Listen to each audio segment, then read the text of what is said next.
అయితే ఏం చేయాలో నువ్వే చెప్పవే. ఏం చేసినా మనం ముగ్గురం కలిసే చేద్దాం. వెళితే ముగ్గురం అమెరికాకు వెళతాం, లేకపోతే ముగ్గురం దొరికిపోవాలి. అది ఓకే ఆంటీ, మీరే ఒక మంచి ప్లాన్ చెప్పండి. ముగ్గురం కలిసి ప్లాన్ చేద్దాం. చూడండి, అంతా నిద్రపోయారు. తెల్లారేలోపు ఆ డబ్బులు కొట్టేద్దామా? ఈ రోజొద్దు, రేపు ప్లాన్ చేద్దాం. ఈ రోజే కొట్టేస్తే రేపే అమెరికాకు వెళ్ళిపోతాం కదా. మరీ అంత తొందరపాటు పనికిరాదే, ఆలోచించి ప్లాన్ చేద్దాం. అయితే నైట్ అంతా మేలుకుని ఆలోచించవే, మేము నిద్రపోతాం. మీరు హాయిగా నిద్రపోతే నేను మేల్కొని ఆలోచించాలా? కుదరదు. నిద్రపోవాలనుకుంటే ముగ్గురం నిద్రపోదాం, మేల్కొని ఆలోచించాలనుకుంటే ముగ్గురం మేల్కొని ఆలోచిద్దాం. మీతో ఆర్గ్యుమెంట్స్ చేయలేమంటీ, నిద్రపోదాం, పదండి.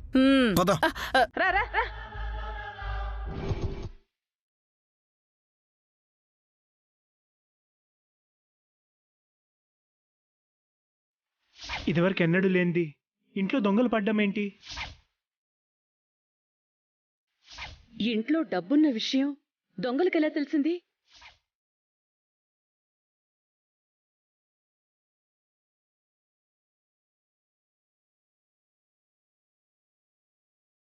ఇంకా దొంగల గురించి ఆలోచిస్తున్నారా అండి? దేవుడి దయ వల్ల డబ్బులు పోలేదు కదా. దేవుడి దయ వల్ల కాదు, బన్నీకి మెలకు రాబట్టి దొంగలు పారిపోయారు. ఆ దేవుడే నాకు మెలకు తెప్పించాడు డాడీ.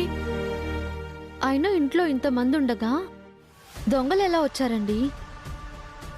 అసలు మూసిన తలుపులు ఎవరు తెరిచారు? ఇది బయట దొంగల పని కాదు వసు గారు, ఇంట్లో వాళ్ళ పని అని నాకు డౌట్గా ఉంది. ఇంట్లో వాళ్ళు డబ్బులు ఎందుకు తీస్తారండి? డబ్బులు ఈ రూమ్లోనే ఉన్నట్టు ఇంట్లో వాళ్ళకి తప్ప బయట వాళ్ళకి తెలిసే అవకాశం లేదు. వాళ్ళు అన్ని రూమ్లో వెతికి ఈ రూమ్లోకి వచ్చారేమో. ఇల్లంతా వెతికితే హాల్లో పడుకున్న వాళ్ళకి మెలకు రావాలి కదా. అలా అనుకుంటే రూమ్లో ఉన్న మనకు కూడా మెలకువ రాలేదు కదా, బన్నీకి మాత్రమే వచ్చింది. దీని గురించి కాస్త ఆలోచించాలి వసు గారు. దొంగలెవరో కనిపెట్టాలి. ఈ డబ్బులు పోయి ఉంటే పెళ్ళి ఆగిపోయేది, వియ్యంకులు వారి ముందు మన పరువు పోయేది. అవునండి, మన అదృష్టం కొద్దీ డబ్బులు వచ్చాయి, పెళ్లి చేయగలుగుతున్నాం. ఈ అదృష్టం బన్నీ వల్ల వచ్చింది. లాటరీ టికెట్ దాచిపెట్టి డబ్బులు వచ్చేలా చేశాడు. ఇప్పుడు సరిగ్గా దొంగలు వచ్చిన టైంకి మెలకు వచ్చి డబ్బుని కాపాడాడు. Thank you Bunny. నాకు థ్యాంక్స్ ఎందుకు డాడీ? ఇవి అక్క డబ్బులు. అక్క పెళ్ళిని ఏ దొంగలు ఆపలేరు. రేపు మీరు ఆ దొంగలెవరో కనిపెట్టి వాళ్ళ పని పడతారు షూర్గా. పదండి రా.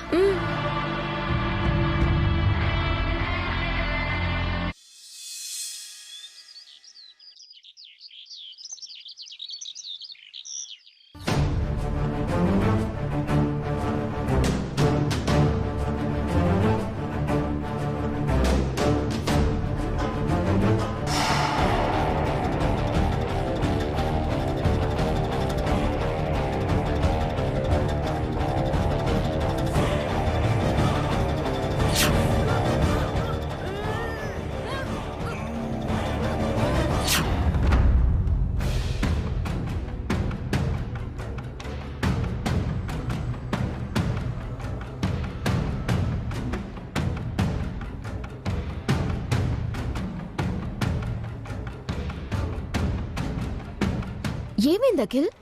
చెయ్యి నొప్పిగా ఉంది. చెయ్యికేమైంది? నైట్ బన్నీగాడు కొరికాడు. మరి నైట్ చెప్పలేదు, ఏది చూని. ఓ మై గాడ్, చెయ్యి వాచిపోయిందేంటి? ఇప్పుడెలా? ఏం కాదులే, వదిలే. బన్నీగాడికి నీ చెయ్యి చూస్తే డౌట్ వస్తుంది. నెమ్మది. కరెక్టే హారిక, నైట్ వాడు చెయ్యి కొరికిన దొంగని నేనే అని అందరికీ చెప్పేస్తాడేమో. ఏం చేద్దాం? ఏదోలా కవర్ చేయాలి, లేదంటే దొరికిపోతాం. ఏంటే కవర్ చేసేది? నాకు తెలియకుండా మీరేం చేసినా సరే దొరికిపోతారు. చెప్పు, నాతో చెప్పకుండా మీరేం ప్లాన్ చేస్తున్నారు చెప్పు. నిన్ను చంపి నీ ఆస్తినంతా తీసుకుని పారిపోదాం అనుకుంటున్నామే.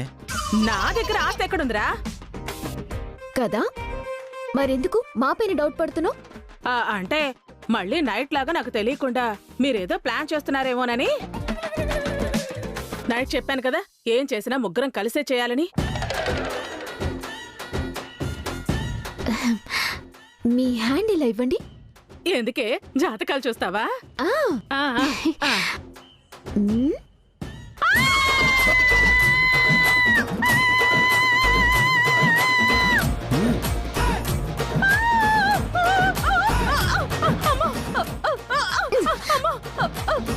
ఎందుకే చేకూరికేశావు? నాది చెయ్యి అనుకున్నావా లేక చెరుగ్గడ అనుకున్నావా? నువ్వే ఏం చేయాలన్నా ముగ్గురం కలిసి చేయాలన్నావు కదా, అందుకే అఖిల్ ఒక్కడే దొరికిపోకుండా నీ చేయి కొరికేశాను. అఖిల్ దొరికిపోవడం ఏంటి? నా చేయి నువ్వు కొరకడం ఏంటి? నైట్ బన్నీగాడు నా చేయి కోరికాడు. వాడు చూస్తే నా మీద డౌట్ వస్తుంది కదా, నేనే దొంగనని అందరికీ చెప్పేస్తాడు. అందుకే హారిక నీ చేయి కొరికింది. ఇప్పుడు నిన్ను చూసినా బన్నీగాడికి డౌట్ వస్తుంది. మ్, మ్. ఏం ప్లాన్ చేసావు హారిక? షేక్ హ్యాండ్ ఇవ్వు.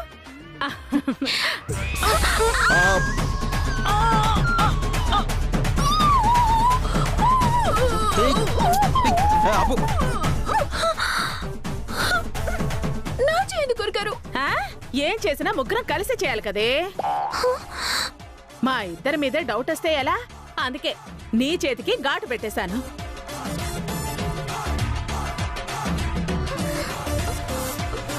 మనం ఇలా ఒకరికొకరం ఘాట్లు పెట్టుకోవడం కాదు, మనలో ఏ ఒక్కరి మీద డౌట్ వచ్చినా ముగ్గురం కలిసి కవర్ చేయాలి. మర్చిపోకండి.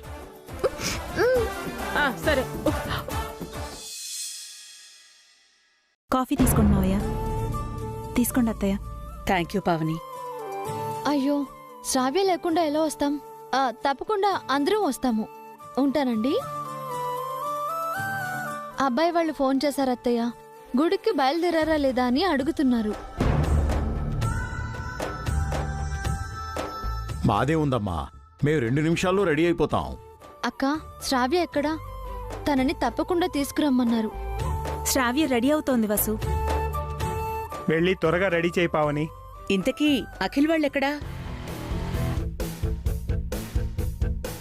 ఇంకా నిద్రమొహాలతో ఉన్నారేంటి? తొందరగా రెడీ అవ్వండి.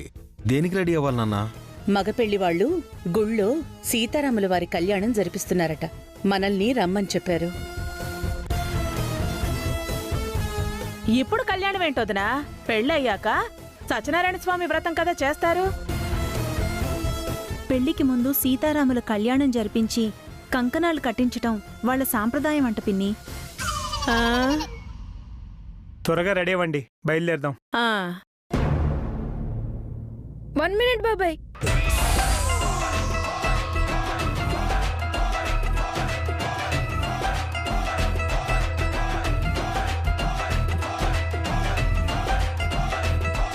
ఏంటి బన్నీ?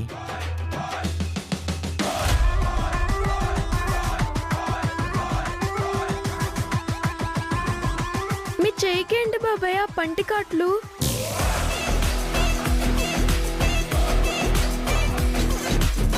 చూసేస్తాడు తొంగెదవా.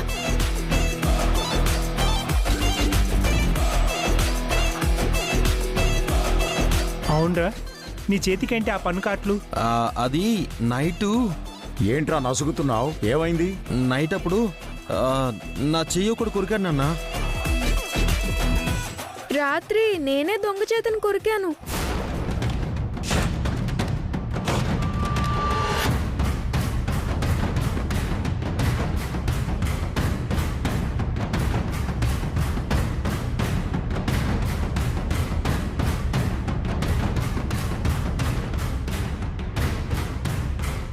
ఏంటి బన్నీ, నైట్ దొంగను కొరికావా? అవును డాడీ, రాత్రి పారిపోతుంటే పట్టుకున్నాను. విడిపించుకోబోతుంటే వాడు చేయి కొరికాను.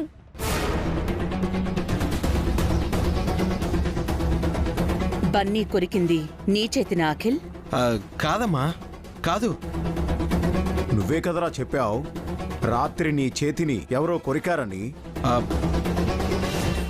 ఆ దొంగ చేతిని బన్నీ కొరికాడు. ఆ కోపంతో వెళ్తూ ఆ దొంగ అఖిల్ చేతిని కొరికాడు. అవును, ఆ దొంగను పట్టుకోవాలని అఖిల్తో పాటు నేను హారిక కూడా ప్రయత్నించాం. ఆ దొంగ వెదవా మా ఇద్దరి చేతులు కూడా కొరికి పారిపోయాడు. కావాలంటే చూడండి, మా ఇద్దరి చేతులకు కూడా దొంగ పంటిగాట్లున్నాయి.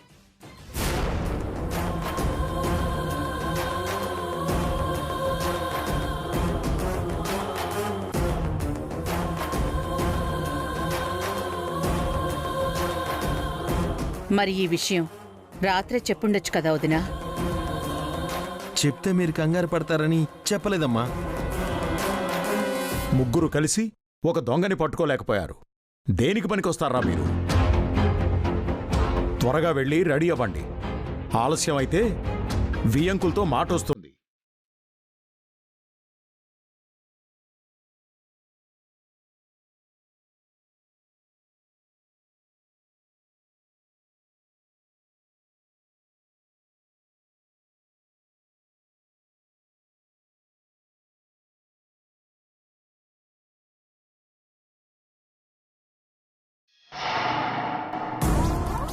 విన్నావాకి? కళ్యాణానికి వెళ్ళాలంట, కంకణాలు కట్టించుకోవాలంట. వెళదామే, మనకేంటి నష్టం? ఈ రోజు కళ్యాణం అంటారు, రేపు షాపింగ్ అంటారు, ఎల్లుండేమో హల్దీ ఫంక్షన్, ఆ తర్వాత పెళ్లి, ఆ తర్వాత అప్పగింతలు. లాటరీ డబ్బులన్నీ ఇలా వేస్ట్ చేస్తూ పోతే చివరికి మనకి మిగిలేదేంటి? ఇంగిలి విస్తరాకులా? అవునే, అది ఆలోచించలేదు నేను. పెళ్లికి ఖర్చవగా మిగిలిన డబ్బులు మనకిచ్చి అమెరికా పంపిస్తారేమో అనుకున్నాను. పెళ్లికే అంతా ఖర్చయిపోతే ఇక మనకేమిస్తారు? అదే చెప్తున్నాను. పెళ్ళయ్యాక వాళ్ళిచ్చే డబ్బుల్లో అమెరికా కాదు కదా, అనక పెళ్లి కూడా వెళ్ళలేము. ఇక్కడే ముష్టెత్తుకోవాల్సిందే. నువ్వేం మాట్లాడవేంట్రా? బెల్లం కొట్టిన రాయిలా నిల్చున్నావేంటి? ఆలోచిస్తున్నానే. లాటరీ డబ్బులు కొట్టేద్దామనుకుంటే ఆ బన్నీగాడి వల్ల బెడిసి కొట్టింది. వేరే ప్లాన్ ఆలోచించాలి. ఇంకా డబ్బులు కొట్టేసే ప్లాన్ మర్చిపోకిల్. ఇక నుంచి వాళ్ళు చాలా కేర్ఫుల్ గా ఉంటారు. ఆ డబ్బుల జోలికి వెళ్తే మనం దొరికిపోవటం తప్ప వేరే ఏ యూజ్ ఉండదు. మరెలాగే మనం అమెరికా వెళ్ళటం? ఒకవేళ మీ అమ్మా నాన్న మనల్ని అమెరికా పంపిస్తారేమో కనుక్కో. వాళ్ళెందుకు పంపిస్తారు? అదేంటి అలా అన్నావు? అంటే వాళ్ళు ఇప్పుడు సిటీలో లేరు కదా అఖిల్. ఎలా పంపిస్తారు అనబోయి ఎందుకు పంపిస్తారు అన్నాను. టైంకి మీ అమ్మా నాన్న భలే తప్పించుకున్నారే. ముందు కంట్రీలోంచి బయటపడే మార్గం చూడండి ఆంటీ. అందుకు ఒక దారుంది. ఏంట్రా అది? ఈ పెళ్లి ఆపడం. పెళ్ళెలా ఆపుతావు అఖిల్? తెలీదు. పెళ్ళాగితే డబ్బులు మిగిలిపోతాయి, మనం అమెరికా వెళ్ళొచ్చు. మరి శ్రావ్య పరిస్థితి? పెళ్ళి ఆగిపోతే దాని గత ఎలా? ముందు మీ పరిస్థితి ఆలోచించండి ఆంటీ. శ్రావ్యకి ఇంకా చాలా ఏజ్ ఉంది, మీకే వయసు అయిపోతుంది. ఇంకా లేట్ అయితే సెకండ్ మ్యారేజ్ కూడా అవ్వదు. అవునే, ముందు నా పెళ్లి ముఖ్యం, ఆ తర్వాతే శ్రావ్య పెళ్లి. దాని పెళ్లి ఆపితే నా పెళ్లి జరుగుతుంది. కరెక్ట్ అత్తయ్య. టెంపుల్కి వెళ్ళాక ఏం చేయాలో ఆలోచిద్దాం. పదండి, రెడీ అవుదాం. సరే పదండి పదండి.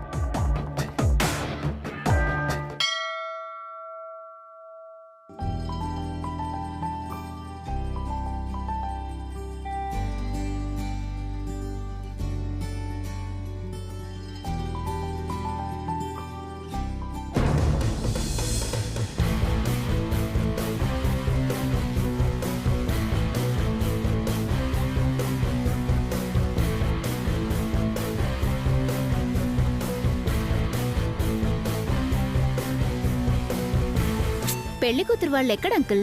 వచ్చేస్తారమ్మా. ఎప్పుడొస్తారు? ఎంతసేపు అని వెయిట్ చేయాలి? కాల్ చేశాను వదినా, స్టార్ట్ అయ్యామని చెప్పారు. ముహూర్త సమయానికి వస్తారు కదా. వచ్చేస్తారత్తయ్యా.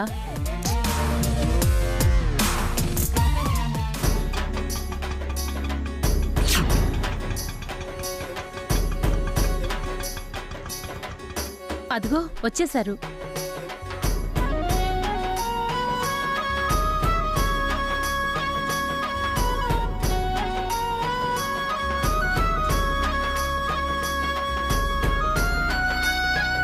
ఆటోలో వచ్చారేంటి? వీళ్ళకి సొంత కార్లు కూడా లేవా?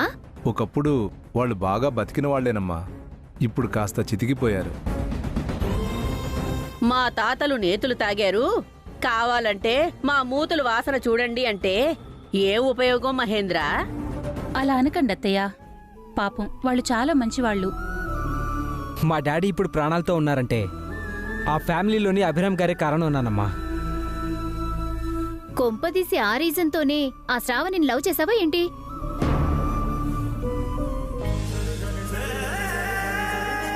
నమస్తే అండి. నమస్కారం అండి.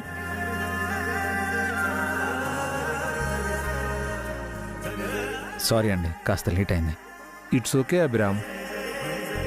బై ది వే, మా అమ్మగారు పెద్ద కోడలు స్వాతి. నమస్తే అమ్మ. నమస్కారం బామ్మగారు. నమస్తే. ఎలా ఉన్నారండి? మీకు ప్రాపర్టీసే లేవనుకున్నాను. పంచువాలిటీ కూడా లేదా?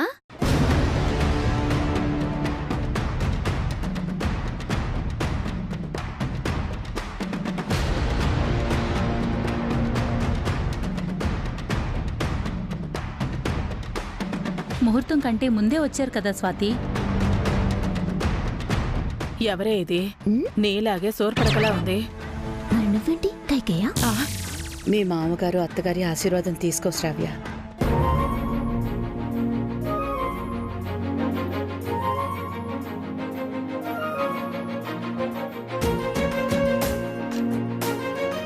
లేమ్మా,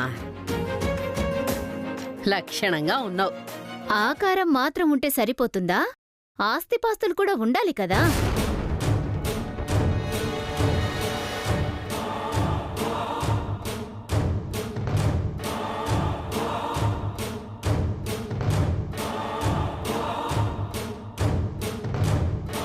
లక్కీ ఛాన్స్ కొట్టేశారు. కట్నం లేదు, కానుకలు లేవు. ఫ్రీగా పెళ్లి చేసుకుంటున్నాడు. ఈ పెళ్లి అభిరామ్ మంచితనం వల్ల జరుగుతుందమ్మా. అఫ్కోర్స్ మావయ్య, అలా అని పెళ్లి కూతురు కట్టుబట్టలతో అత్తారింటికి వచ్చేయకూడదు కదా. కట్నకానుకులేమీ వద్దని మేమే వాళ్ళకి చెప్పాం స్వాతి. అది మీ మంచితనం ఆంటీ. కాని వాళ్ళకి సంస్కారం ఉండాలి కదా.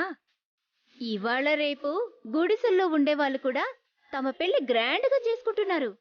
మాకున్నంతలో మేము కూడా ఈ పెళ్లిని గ్రాండ్గా చేయాలనుకుంటున్నామండి. ఎలా చేస్తారు? ఇడ్లీలమ్మి ఎన్ని డబ్బులు సంపాదించారు?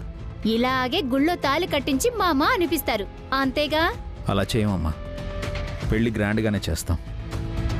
చూద్దాం ఎలా చేస్తారో.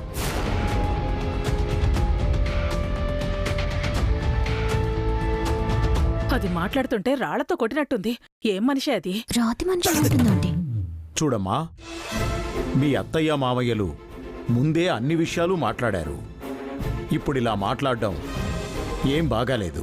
అప్పుడు నేను లేను కాబట్టి ఇప్పుడు ఇలా మాట్లాడాల్సి వస్తుంది. ఒక్కసారి పెద్దవాళ్ళు మాట్లాడాక మళ్ళీ నువ్వు మాట్లాడటమేంటమ్మా? అమ్మా నాన్న, మీరు ఆగండి. వాళ్ళు అడిగింది చేస్తామని చెప్పాం కదా, ఇంతటితో వదిలేండి. మంచి మాట చెప్పావు బాబు. మనం వచ్చింది సీతారాముల కళ్యాణం జరిపించి అమ్మాయికి అబ్బాయికి కంకణాలు కట్టించడానికి. ముందు ఆ పని చూద్దాం, పదండి. రండి రండి.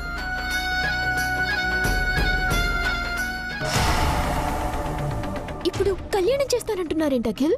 ఉన్న డబ్బంతా పెళ్లికి తగిలేస్తే మనం అమెరికా వెళ్ళేది ఎలా? అవునరా, అమెరికాలో నా రెండో పెళ్లి జరిగేదలా. అసలు ఈ పెళ్లి జరిగినప్పుడే కదా ఈ పెళ్లి జరుగుతుందన్న నమ్మకం నాకు లేదు. పదండి, ఏం జరుగుతుందో చూద్దాం. పదవే.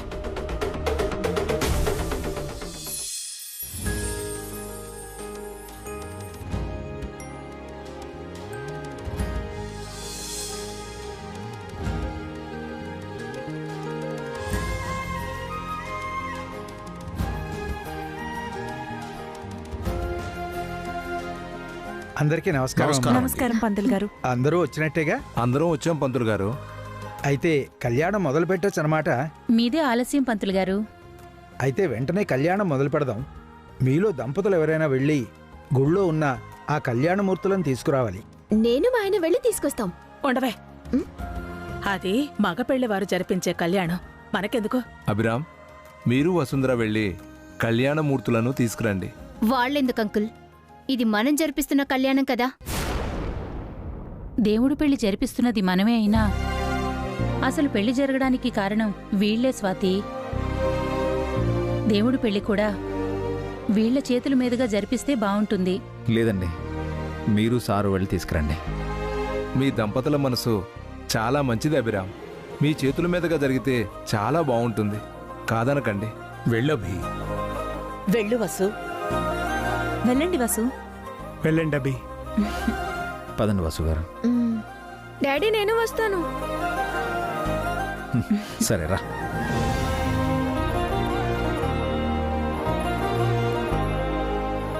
This is too much granny.